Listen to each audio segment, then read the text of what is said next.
Welcome to Nimmi kitchen. ఈరోజైతే నేను సింపుల్గా ఎగ్ ఫ్రై చేస్తున్నాను ఉడకబెట్టి. వంటలు రాని వాళ్ళు కూడా, బ్యాచిలర్స్ కూడా ఈజీగా నేర్చుకోవచ్చు అన్నమాట. ఫస్ట్ ఎగ్స్ ఉడకబెట్టుకొని కట్ చేసి పక్కన పెట్టుకోవాలి.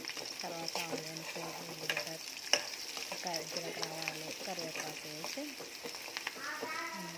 వేయించుకోవాలన్నమాట. ఉల్లిగడ్డలు కొంచెం దూరగా అయినాక టమోటాలు వేసుకోవాలి. ఒక టమాటా నేనైతే 5 గుడ్లు వేసినాను. ఎంత కావాలంటే అంత క్వాంటిటీ తగ్గట్టుగా తీసుకోండి. ఇప్పుడైతే ఆనియన్స్ వేగుతున్నాయి. ఇది టమాటా వేసేస్తాను. టమాటాలు కూడా మగ్గిన తర్వాత ఉప్పు, కారం, పసుపు వేసుకోవాలి. చిన్న మంట మీద పెట్టుకోండి, ఎందుకంటే కొంచెం మాడిపోతుంది అన్నమాట. ఉప్పు, కారం వేసేటప్పుడు మంట చిన్నగా పెట్టుకోండి, లేదంటే అంత ఘాటు వచ్చి వాసన దగ్గేస్తుంది.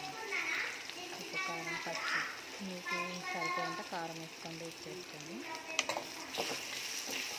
వేసుకొని చిన్నగానే పెట్టేసుకోండి, కలిపేసుకోండి.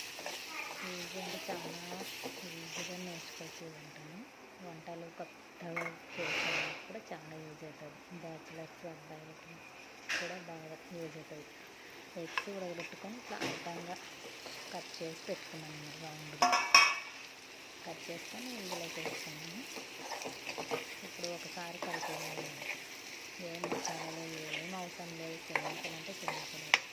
ఇదంతా కలిపేసుకొని కొత్తిమీర కొంచెం తీసుకొని చల్లేసుకోవాలి. ఇప్పుడు ఒకసారి అంతా కలిపేసుకొని ఉప్పు సరిపోయిందో లేదో చూసుకొని వేసుకోండి. చాలా సింపుల్ ఎగ్ ఫ్రై, చాలా బాగుంది. టేస్టీగా చపాతీలకి, రొట్టెలకి, మందికి వేయించడం బాగుంటుంది. అట్లా నంచుకోవడానికి కూడా బాగుంటుంది. మీరుగా ట్రై చేయండి. ప్లీజ్ సబ్స్క్రైబ్ చేయండి, లైక్ చేయండి, షేర్ చేయండి, సపోర్ట్ చేయండి. ఇంకా మరి కొత్త వంటతో మీ ముందుకు వస్తా. Please subscribe Nimmi kitchen.